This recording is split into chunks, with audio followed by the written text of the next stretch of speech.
ስንት ዓመተ ምህረት ነው? በዚህ ላይ ፋሽኑ ይሄ የፀጉር ፋሽኑ ያንተ መነጽሩ ማልኮም ኤክስ ያ በፈረንጅ 64 ነው። ይሄ አፍረንቀሎ የሚባል ቡድን የጀመርኩበት ሙዚቃ የጀመርኩበት ቡድን ውስጥ ሁላችንም ፖርትሬት እንትን አለ አይደለም ፎቶ የኛ ግርግዳ ሬርስ የምናረግበት ክፍል ውስጥ የኛ ፒክቸሮች አሉ። ይሄ ከዛ ነው የተወሰደው ማለት እዚህ ጋር ይሄ እንትን ምልክት ነው መሰለኝ እዚህ ጋር እንዲወጣ ያለው በኋላ እንደሚመለጥ የሚያመለክት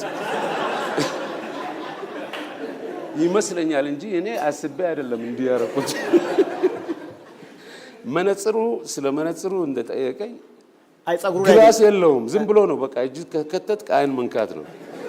ግላስ የለውም እንዴ? የለውም። አዎ የውሸት ነበር አይገርም።